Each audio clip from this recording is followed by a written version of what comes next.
Welcome to Willie D Live. I am Willie D. I got a special guest in the house, y'all. DJ Envy. Willie, what's up, bro? What's up, homie? How's everything? I like to say that, that's your thing. Oh, we got a special guest in the house. There We you got a go. special guest in the house. Absolutely. I'm interviewing the interviewer. Yes, sir. Man, how does it feel to have the #1 morning show in the whole universe? I mean, it's amazing, and especially coming from where we all come from. I mean, it's not like this is a show that was designed. I mean, we were three guys that were pretty much side pieces. I was Right. Miss Jones's side piece. I was Miss Jones's sidekick. Charlamagne was Wendy Williams' sidekick, and Angela Yee was Cypher Sound's sidekick. We all came Right. together, which I think helped because we learned how to share the spotlight. There's not one person like, I need to be this. We just let each other shine. It wasn't designed for this person to shine or for that person to shine. We just came collectively and just kind of let it happen naturally. It wasn't forced. Yeah, and it works, man. It works. How did you get your start in radio? I went to Hampton University. I started off DJing. Shout to DJ Clue. He pretty much taught me how to DJ. And when I got home, I wanted to make it as a career. And, at that time, my parents had just put me through 4 years of college. Loans were piling up and Right. they wanted me to do something else. And I wanted to do music and they couldn't understand it. So I just did the internship. Started DJing 4 in the morning, 3 in the morning. Started learning the game, learning how to interview, learning how to do talk breaks. And I just stayed persistent. Yeah. And it just so happened, shout out to Angie Martinez, she became pregnant. She went on a maternity leave and they needed somebody to fill in, and I was the one that was at the station consistently all the time, was in everybody's face, and they gave me a shot and I never looked back. Right. So when you filled in for Angie Martinez, was there some type of rift there? When you came in, as in terms of her feeling like maybe you had taken a spot? No. or I something mean, like Angie that? is the voice of New York. She Right. knew what it was. She went on pregnancy leave, and I think she was out for about a year and a half, 2 years. Right. And that kind of just gave me a shot to get on that air and learn radio. Right. They actually put Sonny, who is now a chef on the cook on the Food Network. They put her in afternoons, which was her spot, and I was in her spot middays. Right. I just learned how to talk, learned how to do talk breaks, learned how to tease breaks, learned how to talk in the breaks, learned how to talk about what's going on in life, and I just started practicing. Yeah. And then they needed to do a morning show and asked if I would work with Miss Jones, and just never looked back. Yeah. You put out some mixtapes too early on. Yeah, right? I started off doing You was- mixtapes. yeah. I started off doing mixtapes. Mixtapes was my thing. I was a street DJ doing mixtapes, dropping them off.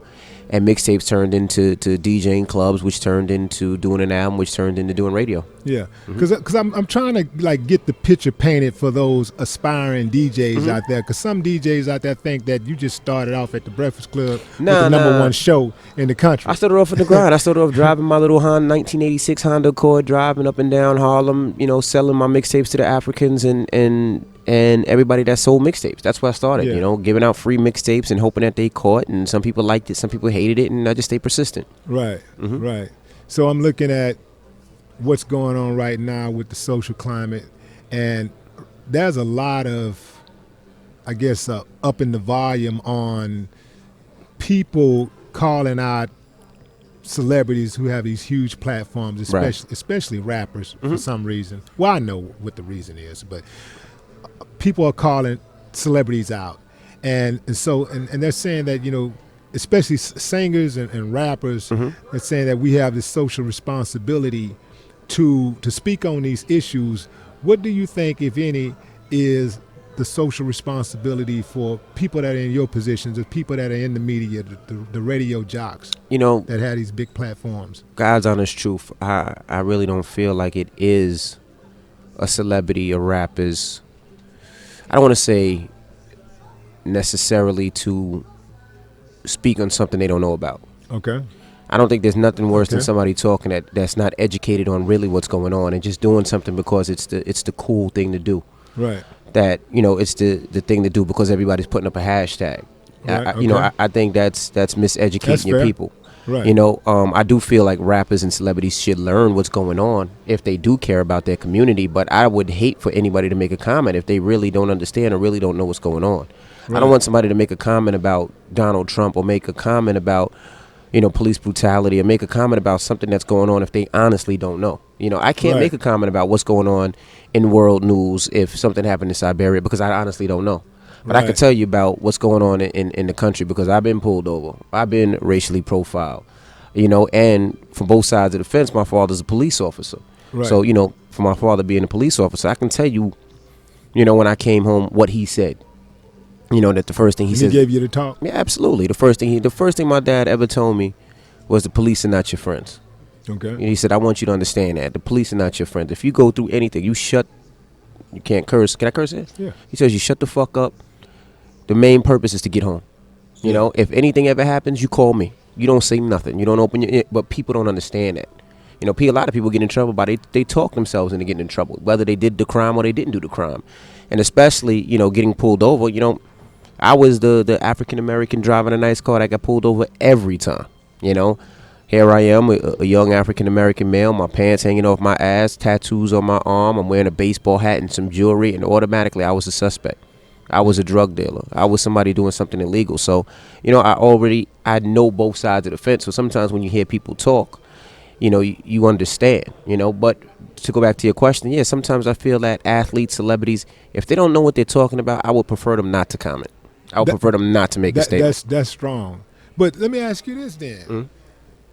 What if you have a situation, something like, let's say Black Lives Matter. Right. So you don't know what you're talking about, but how much research does it take to find out what Black Lives Matter really is about? It doesn't take much research at all. But if you're not going to learn, I don't think there's nothing worse than a leader that's not educated, that's somebody standing up for the people that has millions and millions of followers and have no idea what they're talking about. Right. Right. And I would prefer people say, hey, look, I honestly don't know much about the situation, but I do feel that, as an African American, I've been pulled over many times if they have been, or as an African American, no black man should be shot because of the color of his skin. I would prefer that than getting too deep into something or post something just because it's the cool thing to do. Right. Now, you guys, y'all took a little heat when y'all had Hillary Clinton on the show. Mm-hmm. I thought it was a good move. Mm-hmm. She's running for president of the United States. If she happens to become president of the United States, we got to deal with her, like it or not. Right. I think most people, with the Breakfast Club, they look for a certain type of interview or a certain type of style of doing something. But, what we also try to do is do things that people don't usually do. Right. We could have asked Hillary Clinton, what are you doing about the Black Lives Matter? But you know what? Honestly, she's a politician. She's a robot to that. Right. She practiced that question 30, 40 times. You could ask her how you feel about the laws that she passed that incarcerated African Americans. She's answered that 13,000 times. We've all heard it. Okay. So what's the difference of us asking it? But now, if you really try to get the personal side, because that's the side in that interview was a side that I don't think anybody has ever seen of Hillary Clinton. Mm-hmm. Her down to earth, her sitting down, taking off her jacket, taking off her shirt, and just shooting the shit. That's the side that I wanted to see of Hillary Clinton. Is she a normal person or is she just a robot? Has she practiced these answers? These are the type of things that we wanted to see. All the other things that people wanted to see, she done answered 15,000 times. Right. So, I think if people step back and really take a look at it, like, damn, you're right. She's answered that question, and she's answered the question every time the same. Because she's a politician. She practiced that, Right. You asked me a question about, how I started. I'm going to tell you the answer at the same time. You know why? Because I've been asked that question 15,000 times. Right. So it's kind of like robotic when you answer. Right. So how do you, being on the level that you're on, where you're basically paid to talk about situations where other people's personal lives, and how you keep your personal life to yourself? No, I don't. The crazy thing about it is my personal life is probably plastered everywhere. Uh-huh. I talk about my kids, my family, everything that goes on in my life, I talk about. Right. And the reason I do is one of the main reasons is because I can ask anybody about their life. Right. So how can I ask you about your life, who you're having sex with, how many kids you have, how you're paying your child support, and all that, and then I can't be open about mine. Okay. So I'm open about mine. There's not one question somebody can ask me that I will never answer. Right. Mm-hmm. Now, do you have any foundations that you support? Any nonprofits that you back? Mm-hmm, mm-hmm. There's a couple. I just recently bought into a beverage company. Okay. And we supply water all across the country for people that don't have water, whether it's homeless people, whether it's African Americans, whether it's the incident in Flint, Michigan. I mean, for Flint alone, we raised over 100,000 bottles of water.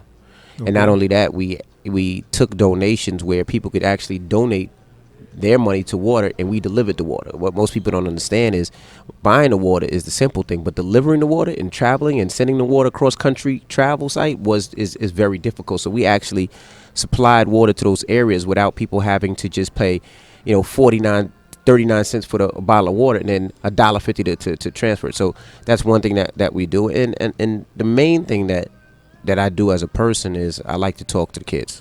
Right. Heavily in where I'm from, whether it's Jersey, New York, and buy them the things that they see their favorite rappers wear, and talk about getting it, and talk about where I came from, whether it was sneakers, whether it's having pizza parties for kids that usually wouldn't be able to do it, and be a mentor. That's what we don't have anymore. We don't have mentors. And when I mean mentors, not just telling them, hey, you're going to be good, I came from where you go. No, showing them. Right. As a black man, nobody showed me. Right. Because my dad didn't know. My dad didn't know how to invest in money. He was taught, you work 40 years of your life, you retire, and then you live off your retirement. He didn't tell me how to invest, and that's what I'm learning, and that's what I'm teaching the youth, and that's what I'm teaching the kids.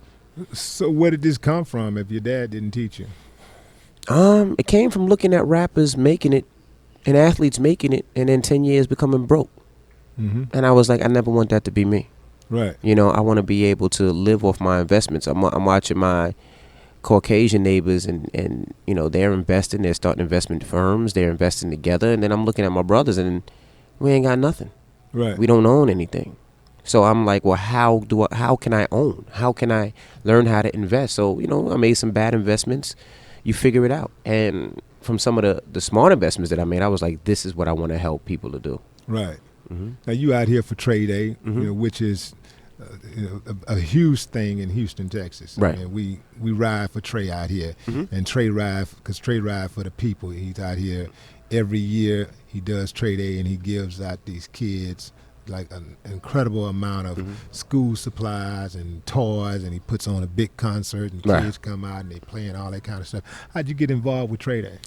I always knew Trey, and Trey always showed a lot of support for me, whether it was coming to my clubs, coming to my radio show, just showing support. So, when he started inviting me to Trade Day, it was always at a time when I couldn't come because it was weekdays and I had to work on the radio. Right. So when we got the syndicated show, I can do radio from Houston. So I came out here 2 years ago, and I just seen the impact of Trade Day, and I was like, this is something I need to be a part of. And even this year, we tried to supply beverages for the kids, but my trailer got broke down and it wouldn't make it. Mm-hmm. But we know for every year that we can support and just drop off beverages and just come in and talk to the kids, take pictures, just let them see somebody came from the same background possibly as them that actually made it and is doing good and did it the right way. Right. I'm not saying my life is better than anybody's, but I didn't have to sell drugs, I didn't have to sell crack, I didn't have to sell weed. I got my degree, went to college. I wasn't a student, but I did good. And I was able to use my college background and put myself around people that also graduated from college from my hood, Mm-hmm. and we're able to make it. Now, was people around you selling drugs? Because you said Absolutely. you was able to. Yeah, avoid it. absolutely. I mean, Now, give for the youngsters out there who Mhm. feel like they don't have a choice. Give them the manuscript. What is it? What was it about DJ Envy that said, "I'm not going to go that route. That's not for me." well, I'm first of gonna all, take my this dad route." was a cop, so he was smart. He was the type of parent that would follow me to school, make sure I was doing good. Okay. And the second thing, it was I seen a lot of my friends get locked up. Okay. I seen a lot of my friends get shot. I seen a lot of my friends die. And I was like, I want a better life for myself. Right. So I put myself around the people in my neighborhood that were trying to do good. And everybody else, I would play ball with them every once in a while, but I stayed away from it. The person that manages me that I've been with since I was 16, he has his own situation. He went to Temple University and is an engineer. Mhm. So he doesn't need my money. He does it because he enjoys it. And those Right. are the type of people I need around me. That's going to make a clear decision, not based off a dollar amount. That's based off what's right for the brand. Those are people that I have around me that I grew up with. And, we're from Queens. We're from where we had to take a dollar van where, we got $2 a day and we had to bust down that $2 to be able to buy a record and eat, Right. It's that type of family. Yeah, I jumped out there for a minute, called myself not being a drug dealer, but being an enforcer. And I tell you, man, it was some of the most paranoid times of my life because I had this mentality that I would do anybody, like anybody, like anybody. I didn't care. I mean, my main focus was to get my money. And one day, the thing that when you hear my part in mind playing tricks, when I say, I keep looking around corners, around corners, my mind playing tricks. This is real, man. This has really happened. This is a true story. Every time I would hear a knock at the door, I got something. I'm ready to flush to work. I got my hand on the pistol. I don't know if it's a cop, an informant, somebody just stopping to say hello. I don't know if it's a fiend. I don't know if it's a jacker. It was just too much going on, man. And I was dealing with that part. And I was dealing with the part of busting heads. I was good at it. But then it came down once we were leaving the apartment complex where we were working out of, and I was brazen, man. I had the pistol out. Every time I would leave, I have it all out, ready to pop anybody. And we're walking around this building. We're about to hit the corner on this building, and I hear some coming our way. I hear the feet pattern, and coming our way fast. And I'm about to bust, and a little boy pop up. This little boy had to be maybe 5 years old or so, and it spooked me so much because I was gonna smoke him. It spooked me so much. I said, man, that's it. I turned to my dude because he was right there with me. And I turned to him. I said, that's it, man. Here you go. I'm done. Come on, man. Oh, no, Will, man. Come on, baby. You can't do me like that, man. No, man. Man. No. I said, nah, dude. I can't do that. I can't do that, man. I do some things, but I can't do that. Right. And the thing is that a lot of these cats out here, they don't care. Right. They shooting little kids. And these type of people gonna have some badass luck. I don't see how a person can get to that point in life where you can be that desperate and be that heartless. Right. Where you can gun down a child. They think there's no hope. Like they said in a lot of places, they feel like there's no hope. They feel like nobody loves them. They feel like there's no way out.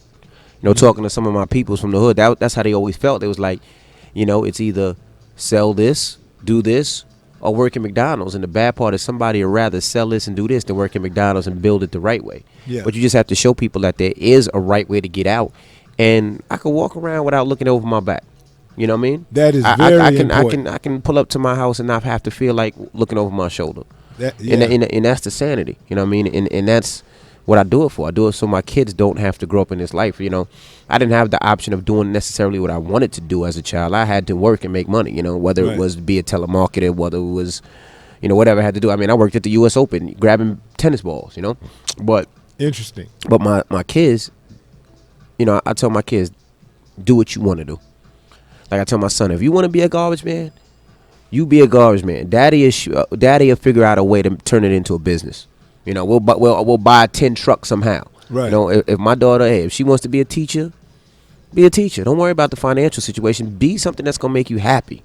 Right. Daddy will find a way to make it into a business. Daddy will open up a pencil line and we'll sell pencils out the side out of you being a teacher. But I'll figure that part out. But I just want them to be happy and do what they enjoy. You know what I mean? Because life is short and you want to enjoy life. It's not about the dollar sign. It's not about the money. I DJ because I enjoy it. I go out.